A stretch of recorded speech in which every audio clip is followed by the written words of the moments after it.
Good morning everybody. Welcome to standard 9 subject Hindi lesson 6 मेरी बीमारी श्यामा ने ली पार्ट 1। आज हम लेसन 6 जो है आपको समझाने वाले हैं। लेसन 6 में क्या है, मेरी बीमारी श्यामा ने ली, ये हरिवंश राय बच्चन के द्वारा लिखित है। आपको मालूम है हरिवंश राय बच्चन कौन है? आप हरिवंश राय बच्चन अमिताभ बच्चन के फादर हैं, पिता हैं। इन्होंने ये अपने जीवन काल का एक पार्ट लिखा है। जब उनकी पहली पत्नी श्यामा, फिर उसके बाद उनकी दूसरी पत्नी थी तेजी बच्चन। अमिताभ बच्चन की मदर का नाम तेजी बच्चन है, लेकिन हरिवंश राय बच्चन की पहली पत्नी श्यामा के बारे में है कि मेरी बीमारी श्यामा ने ली। हरिवंश राय बच्चन की तबीयत बहुत ख़राब हो गई थी। उनको टीबी, तपेदिक रोग के बारे में जानते हो, जो छुआछूत का रोग भी बोलते हैं, और उससे लंग्स इफेक्टेड होता है। अभी तो हमारा कोरोना भी ऐसा है कि लंग्स से इफेक्टेड हो रहा है, लेकिन कोरोना ऐसा है कि उसमें लोग बहुत ज़्यादा इफेक्टेड हो जाए तो मर जाए। लेकिन टीबी जो है, तपेदिक रोग ऐसा है, उसमें मरता नहीं है लोग, लेकिन उसमें बहुत ज़्यादा प्रिकॉशन, परहेज रखना पड़ता है। तो यहाँ पे हरिवंश राय बच्चन इसी रोग से ग्रस्त हो जाते हैं, और उनकी पत्नी श्यामा, पहली पत्नी जो श्यामा है, उनकी देखभाल करती है। लेकिन श्यामा की भी तबीयत पहले से ही खराब है, लेकिन जब अपने पति पर आती है तो वो पति जो है पूरा धर्म निभाती है। उसके बाद जो है, जब पति ठीक हो जाते हैं तो श्यामा फिर से बिस्तर पकड़ लेती है, और उसके बाद उनकी मृत्यु हो जाती है। तो यही स्टोरी यहाँ पे हरिवंश राय बच्चन जी ने लिखा है। हरिवंश राय बच्चन जी के बारे में बताया गया है, सन 1907 ईस्वी में उनका जन्म हुआ है, और सन 2003 में उनकी मृत्यु हुई है। तब आप लोग का जन्म भी नहीं होगा। आप लोग को पता है कि क्या कहते हैं, 2001 में बहुत बड़ा भूकंप आया था अर्थ पे। कभी आप अपने मम्मी पापा से सुनते होंगे। आपका जन्म कब का है? 2001। तो उससे भी 7 साल पहले की बात है, यानी आप लोगों में से कोई भी उस समय नहीं होगा। तो उस समय तो ये 2003 इनका मृत्यु है, ठीक है। 2001 में आया था, यानी कि 2 साल के बाद उनकी मृत्यु हुई है। हिंदी साहित्य में हरिवंश राय बच्चन का नाम उनकी एक बात कृति से ही अमर हो गया। हालांकि विपुल मात्रा में साहित्य सर्जन किया, छायावादोत्तर काल के कवियों में बच्चन एक विशिष्ट सर्जक रहे। इलाहाबाद विश्वविद्यालय के अंग्रेजी के अध्यापक के रूप में, तत्पश्चात दिल्ली में सरकारी सेवा, आकाशवाणी और 2 अन्य स्थलों पर अपनी सेवाएं दी, यानी कि उन्होंने नौकरी की। भारत में एक विशिष्ट कवि के रूप में राष्ट्रपति जी ने उन्हें राज्यसभा का सदस्य मनोनीत किया था। प्रारंभिक नौकरी पायोनियर प्रेस में की थी। मधुशाला के कवि के रूप में बच्चन जी को इतनी शोहरत मिली कि उनकी मधुशाला का सभा, सम्मेलनों, कवि गोष्ठी आदि भी होता है। लोग बड़ी संख्या में उमड़ते भी थे। कैम्ब्रिज यूनिवर्सिटी से जोहन पेट्स नामक कवि के समग्र वाङ्मय पर आपने पीएचडी की है। केंद्रीय मंत्रालय दिल्ली में आपने हिंदी विशेषज्ञ के रूप में अप्रतिम कार्य किया। आपको कई पुरस्कार मिले, जैसे सोवियत लैंड पुरस्कार, साहित्य अकादमी पुरस्कार और पद्म विभूषण आदि प्राप्त हुए। तीर पर कैसे कहूँ मैं आज लहरों का निमंत्रण, और इस पार प्रिय तुम हो, मधु है उस पार न जाने क्या होगा, जैसी काव्य कविताएं आज भी उनकी जबान पर है, लोगों के जबान पर है। मधुशाला, निशा निमंत्रण, सप्तरंगिनी, मिलन यामिनी, आकुल अंतर और एकांत संगीत नामक इनके सुप्रसिद्ध काव्य संग्रह। तो क्या भूलूं और क्या याद करूं, नीड़ का निर्माण फिर, बसेरे से दूर और 10 द्वार से सोपान तक शीर्षक से 4 खंडों में लिखी आपकी आत्मकथा। मेरी बीमारी श्यामा ने ली आत्मकथांश है। आत्मकथांश का मतलब अपनी कथा लिखना। आत्मकथा का सुना है ना? तो अपनी कथा है उनकी, तो क्या भूलूं और क्या याद करूं से लिया गया है। बच्चन जी अपनी आत्मकथा मेरी बीमारी श्यामा ने ली का सही अर्थ है आदर्श जीवन संगिनी। श्यामा की बीमारी खुद की न होकर बच्चन जी की थी, जो सेवा करते करते ले ली गई। बच्चन जी का यह मंतव्य श्यामा का पति, भक्ति, कर्तव्यपरायणता और निष्ठा का प्रतीक है। प्रस्तुत आत्मकथांश में श्यामा की बीमारी का दर्दनाक और करुणाएं सभर निरूपण मिलता है, तो दूसरी ओर कवि की भावुकता और संवेदनशीलता का प्रकटीकरण भी मिलता है। क्या भूलूं क्या याद करूं श्री हरिवंश राय बच्चन की आत्मकथा है। हिंदी के इस सुप्रसिद्ध कवि ने अपने संस्मरण बड़े ही रोचक ढंग से आलेखित किए। कवि अपने जीवन की घटनाओं के साथ उस युग का चित्र भी देता है। प्रस्तुत अंश क्या भूलूं क्या याद करूं से ही लिया गया है। इसका शीर्षक मेरी बीमारी श्यामा ने ली विषय वस्तु को निर्देश करता है। जो विषय वस्तु यानी कि जो हमारा शीर्षक है उसको निर्देश करता है, क्या मेरी बीमारी ने श्यामा है। अब ये हरिवंश राय बच्चन जी के बारे में था। अब इस लेसन के बारे में एक्सप्लेन करें। मैं अपनी बीमारी को दुलारने वाला नहीं था। दुलारने वाला का मतलब बहुत ही प्रेम करना। है मुझे बीमारी हो गई है, मुझे सर्दी जुकाम हो गया है, मुझे बुखार हो गया है, ये सोच सोच करके ना उस बुखार और सर्दी जुकाम को हम और बढ़ावा देते हैं। अगर थोड़ी सी भी बीमारी हो गई तो हम उसको मम्मी पापा हमारे जो है बहुत केयर करने लगते हैं, दवा लेने लगते हैं, ये करने लगते हैं। उससे क्या होता है, बीमारी भागने का नाम नहीं लेता है। बीमारी को भगाना है तो हमें अपने अंदर आत्मबल रखना है। अगर हमारा विल पावर स्ट्रांग होगा तो कोई भी बीमारी हमें नहीं लग सकती। अभी इन बच्चों में से किसको कोरोना हुआ है? किसी को हुआ है आपके घर परिवार में? हुआ है तो लेकिन ठीक हो गए, सब ठीक हो गए ना? तो क्या, तो ये बीमारी अभी कोरोना भी है, लेकिन अगर हम अंदर से मजबूत हैं तो कोरोना भी हम भगा सकते हैं। लेकिन अगर हम अंदर से मजबूत नहीं है, हमारा आत्मबल मजबूत नहीं है, तो हम ये कोरोना से डर जाएंगे। और ये डर की ही बीमारी है। अगर हम डर गए तो हम बीमार पड़ जाएंगे, और अगर हम नहीं डरे तो हम बिल्कुल ठीक हो जाएंगे। तो यहाँ पे यही है कि मैं बीमारी को दुलारने वाला नहीं था। ये आज के जीवन में भी सीख है कि हमको अपने बीमारी को बहुत ज़्यादा तवज्जो नहीं देना है, यानी बहुत ज़्यादा महत्व नहीं देना है। आगे कोई बात नहीं, ठीक हो जाएगा, ऐसा सोचना है। सच कहूँ तो मैं अपनी बीमारियों के प्रति निर्भय था, यानी निडर था। कोई भय नहीं था मुझे। शायद मैंने गांधी जी के ही लेख पे कहीं पढ़ा था कि बीमार होना अपराध है। हमें जो शरीर दिया गया है उसे हम स्वस्थ न रखें तो अपराधी तो कौन है? हमें ना, ईश्वर नहीं है ना। बीमारी भी अपराधी नहीं है। अगर हम अपने शरीर को हम स्वस्थ नहीं रखते हैं तो हम ही अपराधी हैं अपने शरीर। अभी जैसे बोला गया है सोशल डिस्टेंसिंग प्लस मास्क, लोगों से दूरी बनाए। अगर हम ये इस चीज़ का पालन करेंगे, हाँ हैंड वॉश करना, हैंड को सैनिटाइज करना, इस चीज़ का हम पालन करेंगे तो हम इस बीमारी से बचे रहेंगे। ठीक है, अगर हम इसमें ज़रा सा भी, हम थोड़ा सा भी ढील देते हैं तो हो सकता है हमें ये बीमारी हो जाए। ठीक है, अभी क्योंकि तुम लोगों को तो किसी को वैक्सीन लगा नहीं है। वैक्सीन जब आएगा आप लोग के लिए वैक्सीन वैसे तो सरकार ने ऑर्डर दिया है, लेकिन लगने में टाइम है। लेकिन हम जो है हमने दोनों वैक्सीन ले लिया है, फिर भी हमें प्रिकॉशन रखना है। इस तरह से क्योंकि अभी ये लेटेस्ट, अभी क्या बोलते हैं इसको,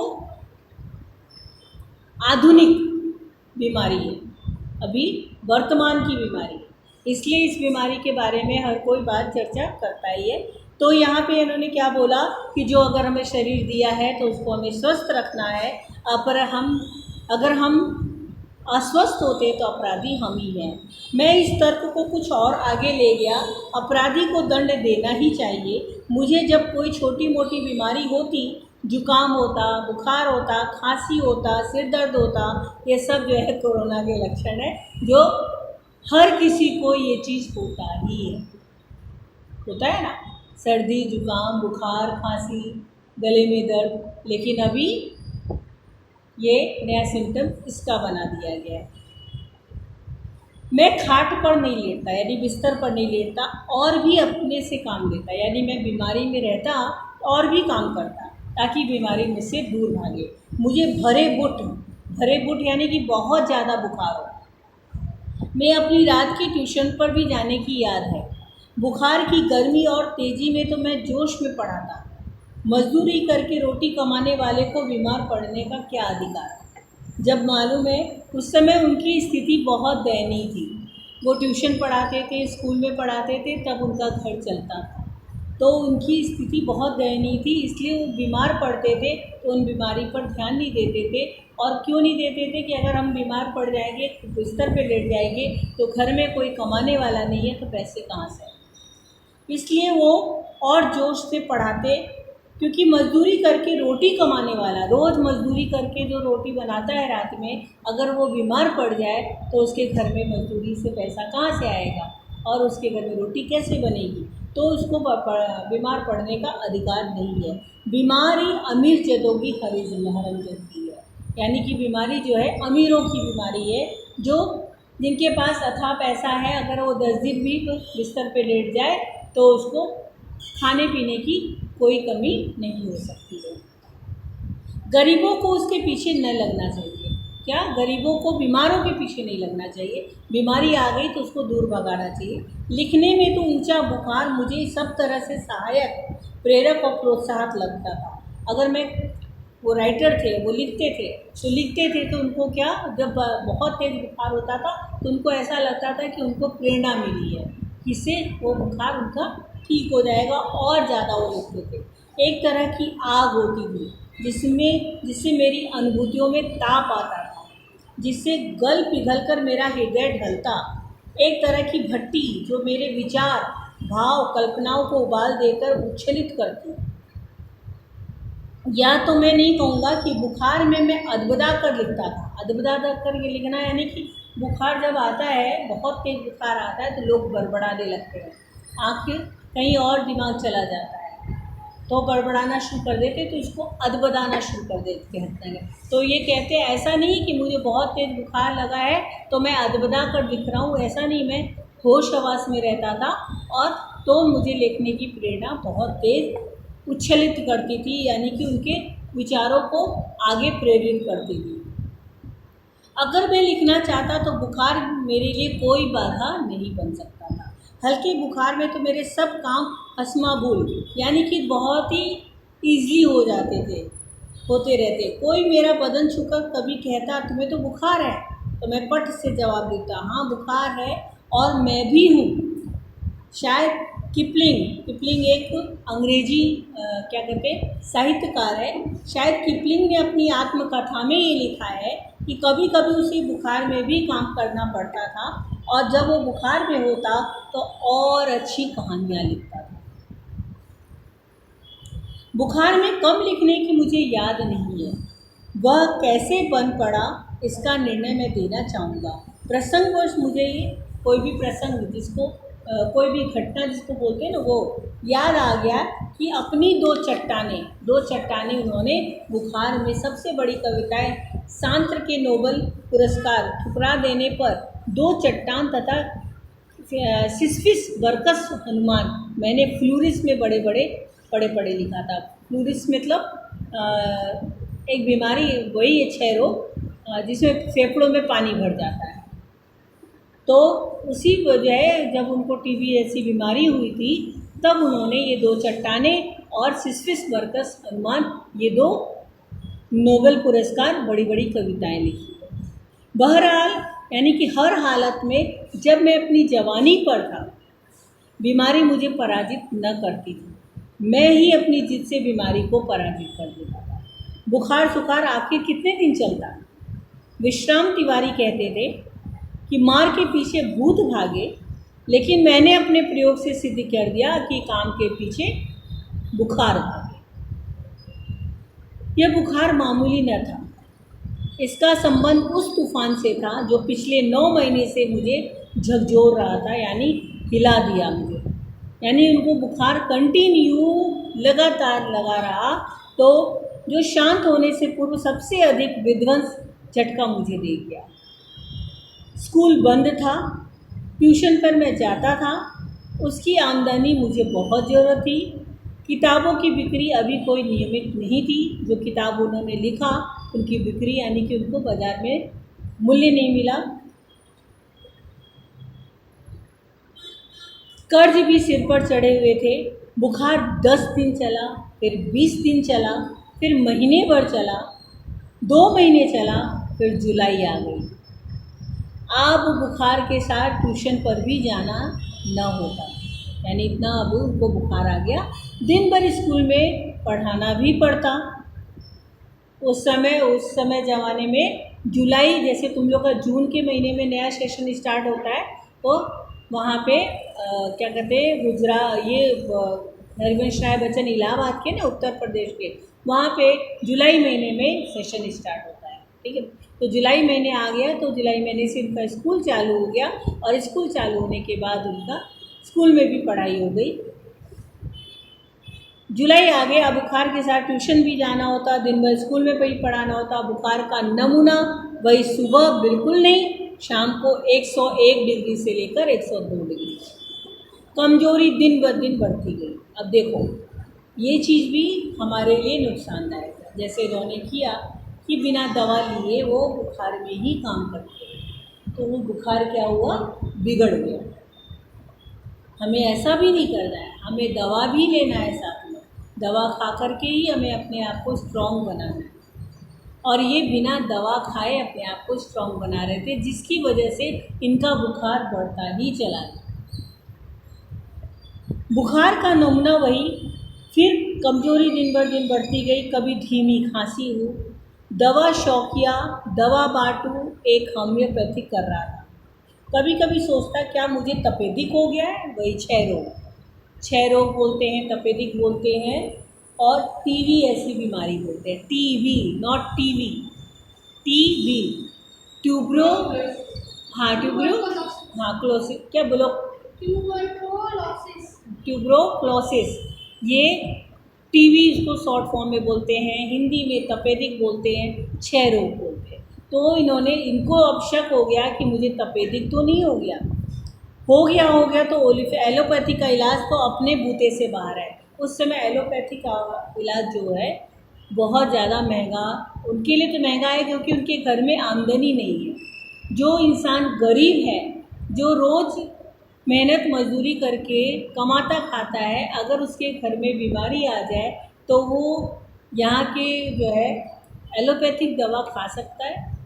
जो एलोपैथिक दवा 500-600 रुपये के 10 दिन का दवा आता है, हमारे लिए मुश्किल होता है, तो उनके लिए कितना मुश्किल होता है। तो इन्होंने बोला कि एलोपैथिक दवा मेरे औकात से बाहर है, मैं बूते से बाहर है। क्या उस समय मेरी जीवा पर जैसे सरस्वती बैठी थी।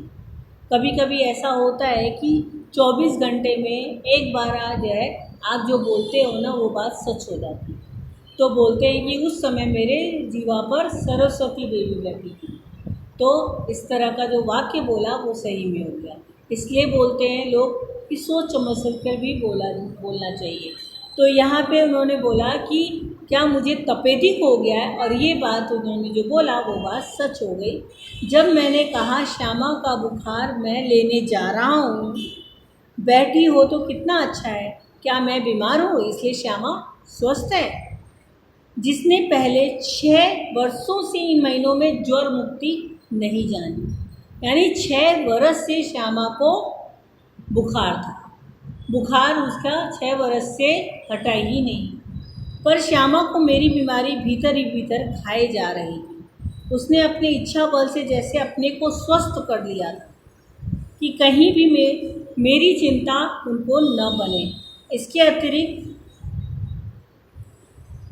मैं तो सभी थोड़े बहुत, इसके अतिरिक्त मेरी बीमारी का शायद किसी को पता भी नहीं था, क्योंकि सारे काम तो मैं सामान्य रूप से किए ही जाता था। गर्मी में तो सभी थोड़े बहुत दुबले हो जाते। एक दिन मुझसे कहा कि मैं डॉक्टर बीके मुखर्जी को अपनी परीक्षा कराऊं, यानी कि ट्रीटमेंट कराऊं। उनकी पत्नी श्यामा ने बोला कि डॉक्टर बीके मुखर्जी है, उनके पास जाकर आप ट्रीटमेंट कराइए। मैंने थोड़ा टाल मटोल किया, क्योंकि वो बहुत महंगा था, लेकिन उसने क्या किया, ब्रह्मास्त्र छोड़ दिया। श्यामा ने ब्रह्मास्त्र क्या छोड़ा, जब तक आप अपने आप को डॉक्टर को नहीं दिखाएंगे तब तक मैं खाना नहीं खाऊंगी। ब्रह्मास्त्र तो फिर मानना ही था। डॉक्टर मुखर्जी को भय था कि मुझे क्षय रोग का आक्रमण हुआ है, भाई तपेदिक आक्रमण हुआ है। नुस्खा उन्होंने लिख दिया, यानी प्रिस्क्रिप्शन लिख दिया, और कुछ दिन चिंता मुक्त होकर पूरी तरह आराम करने को कहा। नुस्खा मुझे मौत का परवाना लगा। वो प्रिस्क्रिप्शन कैसा लगा, क्योंकि अगर वो घर में बैठ गए तो पैसा कहाँ से आएगा, इसलिए उनको मौत का वो परवाना लगा कि क्या मेरी विदा का समय आ गया है, क्या मैं अब मरने वाला हूँ। उस समय इस रोग का यही इलाज था कि लोग मर जाएं। क्या इतने दिनों के लिए ही मैं आया, इतना ही गाने गुनगुनाने, केवल इतना ही श्रम और संघर्ष करने के लिए, इतने ही दुख संकट उठाने के लिए। स्वागत से ही के साथ विदा ही होती देखी, तैयारी बंद लगी खुलते ही मेरी जीवन मधुशाला। उन्होंने क्या वो लिखा, स्वागत के साथ ही, स्वागत भी नहीं हुआ अभी ठीक से कि विदा होने की तैयारी आने लगी। अभी मैंने जीवन को पूरी तरह से देखा ही नहीं और जीवन से जाने का समय आ गया। तो क्या मेरा जो है मधुशाला इतने ही दिनों तक का था? क्या मैंने अपनी भविष्यवाणी स्वयं कर दी? सबसे मर्मवेदी प्रश्न था, क्या श्यामा के भाग्य में वैधव्य लिखा है, यानी विधवा लिखा है? ये सब चिंता अब उनको, हरिवंश राय बच्चन को सता रही थी। मरने से मुझे डर नहीं था, पर मुझे कठिन भी नहीं लगा। कठिन लगा मरने से पहले जीना। पूरे आराम के अर्थ होंगे, ट्यूशन छोड़ दूँ, स्कूल से छुट्टी ले लूँ, ज़्यादा लूँ तो बगैर तनख्वाह के लिए तैयार। फिर घर का खर्च कैसे चले? शालिग्राम केवल अपनी तनख्वाह के बल पर ही घर नहीं चला सकता। शालिग्राम हरिवंश राय बच्चन का छोटा भाई है। शालिग्राम भी नौकरी करता है, लेकिन उसके खर्चे से घर नहीं चल सकता, और हरिवंश राय बच्चन उस समय पढ़ाते थे, ट्यूशन करते थे, तब उनका घर चलता। तो अगर ये दोनों ही इनकम बंद हो जाएगा तो घर में पैसे कैसे आएंगे? और शालिग्राम इतना पैसा खर्च नहीं करता कि मेरा दवा भी कराएगा और साथ में घर का खर्च भी उठाएगा। केवल उनकी बदली हो सकती थी, बदली यानी ट्रांसफ़र होना, उनका ऐसा नौकरी था, उनका ट्रांसफ़र हो सकता था। तब वो एक पैसा भी घर भेजने की स्थिति में नहीं रहेंगे। ट्रांसफ़र हो जाएगा, दूसरे जय परदेश जाएंगे तो वहाँ पे नया घर लेंगे, किराया होगा, खर्चा होगा, फिर बच्चे हैं उनका खर्चा होगा, तो वो कैसे घर पे भेज सकेंगे? ये सारी बातें हरिवंश राय बच्चन सोच रहे हैं। और महंगी महंगी दवाएं भी कहाँ से आएंगी? किताबों की आमदनी हो नहीं रही है, अनियमित और अनिश्चित है, कब होगी नहीं होगी। कर्ज भी अदा कर दें, कर्ज भी अदा करना है, वो भी कम नहीं है। श्यामा ने मेरी बीमारी सुनी तो कांप उठी, पर तुरंत ही संभल गई। उसे पता था अगर वो कांप जाएगी तो हरिवंश राय बच्चन भी डर जाएंगे, लेकिन उनको डराना नहीं था, उनका मनोबल दृढ़ करना था। इसलिए श्यामा जो है दृढ़ बनी रही। उसने पल भर में अनुभव कर लिया कि उसका कांपना मैं सहन नहीं कर सकती। इस खबर से मेरे माता पिता को जैसे लकवा मार गया। पिताजी धैर्यवान व्यक्ति थे, पिताजी धीरज वाले व्यक्ति थे। उन्होंने मुझसे कहा, घबराओ नहीं, हम घर बेचकर भी तुम्हारा इलाज करवाएंगे। सालीग्राम असमर्था की एक सांस लेकर रह गए, सांस यानी लंबी सांस लेकर, क्योंकि वो भी असमर्थ थे, न घर चला सकते थे, न भाई की दवा करवा सकते थे। मैं कुछ दिनों के लिए ट्यूशन और स्कूल से छुट्टी ले ली। किताबों की बिक्री से कुछ रुपए पड़े थे, उनसे दवाएं मंगा ली और चारपाई पर लेट गया। श्यामा की सेवा साकार हो गई, यानी श्यामा जो एक पत्नी है अब उनकी सेवा में जुट गई। डॉक्टर ने निश्चिंत होकर आराम करने के लिए कहा। बहुत कुछ करने को रहता, चिंता के लिए समय ही कहाँ था। अब तो चिंता ही चिंता करने को थी, विशेष चिंता भी मुझे सिर चढ़े कर्ज को, यानी उनके जो सिर पर कर्ज चढ़ा था उसकी विशेष चिंता थी। तब उनकी पत्नी ने बोला, तो श्यामा एक पारदर्शी दर्पण थी, उसकी पत्नी ने बोला, किस बात से चिंतित रहते हो? चिंता ही खाती रहेगी तो दवा क्या लाभ करेगी आपको? मैंने कहा, ट्रैक्स सोसाइटी पर मुझ पर 400 रुपये का कर्जा है और करीब 100 रुपये अन्य मित्रों के, यानी कि 500 रुपये का कर्जा है। मैंने जो उत्तर दिया उससे वो चौंक उठा जो श्यामा ने बोला।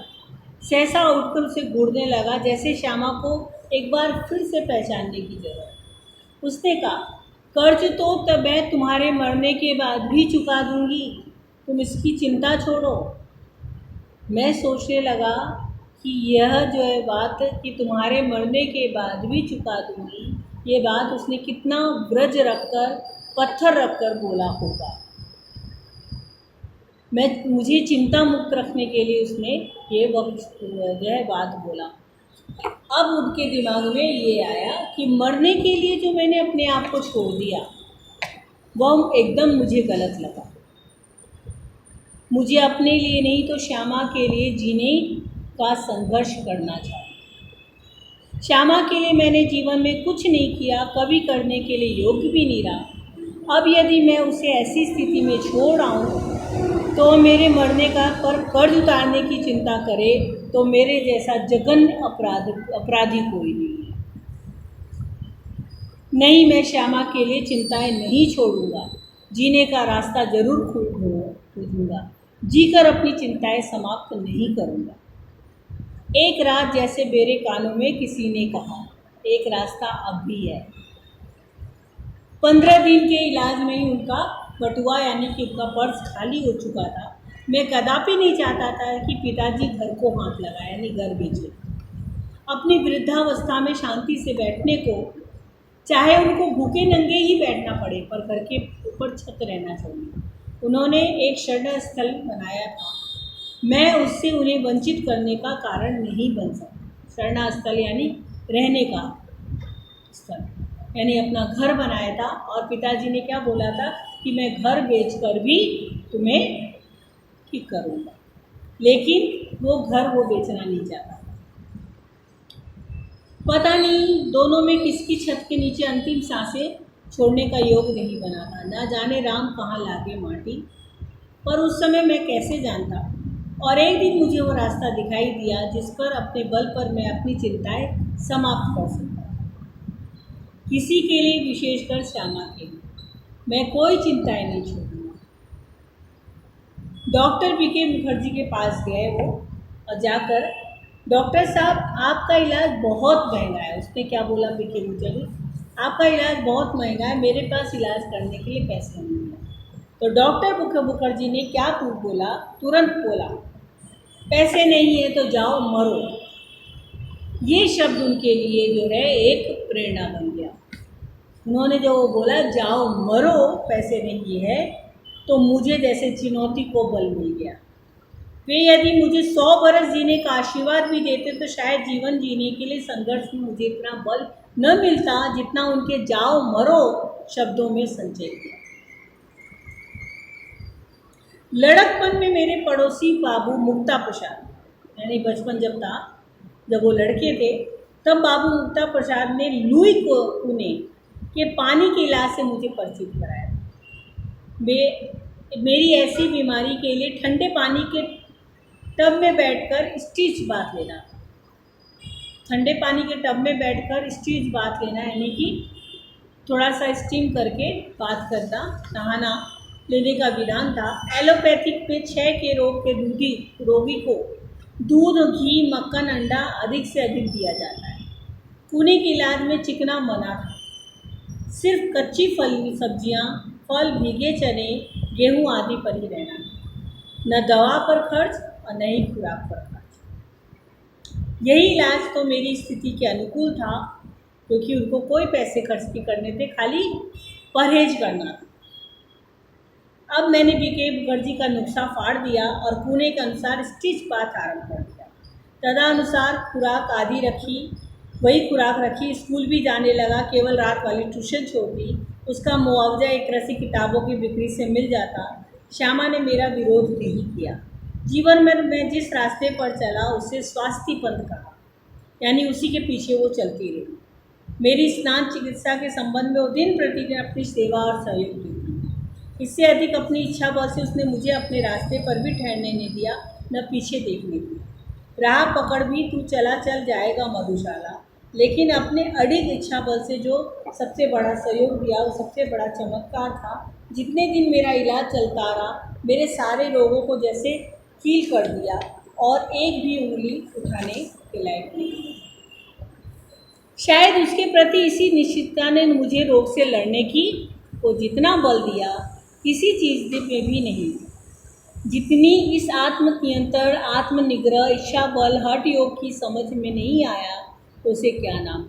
यानी कि जैसे ही वो ठीक हुए 1936, मैंने जिस दिन 6 रोग से ठीक होकर पूरा खाना खाया, उस दिन से श्यामा ने बिस्तर पकड़ ली। 15 अप्रैल 1936 को ठीक उसी दिन वह चारपाई पर गिरी, फिर न उठी। 216 दिन बराबर रोग सैया पर पड़े रहने के बाद 17 नवंबर 1936 को उसने अपना शरीर छोड़ दिया। श्यामा के और विवाहित जीवन के अंतिम 18 महीनों में मुझे और उसे दोनों को मौत का संघर्ष करना पड़ा। मेरे संघर्ष में श्यामा ने अपनी इतनी आंतरिक मंगल कामना दी, इतना सहयोग दिया, इतनी सेवा दी, इतना अपने आप को दिया, इतना अपनी ओर से मुझे चिंता मुक्त रखा। मैं उस संघर्ष में विजयी हुआ, और उसके संघर्ष में मैंने बहुत अपनी शुभकामनाएं दी, बहुत सहयोग दिया, बहुत सेवा दी, बहुत अपने को दिया, पर वह पराजित हो गई। संभवतः एक मोर्चे की कमजोरी से वह मेरे विश्व में मृत्यु की अंतिम सांसों तक चिंता भी नहीं। ये रहा लेसन। अब समझ में आया सारा लेसन।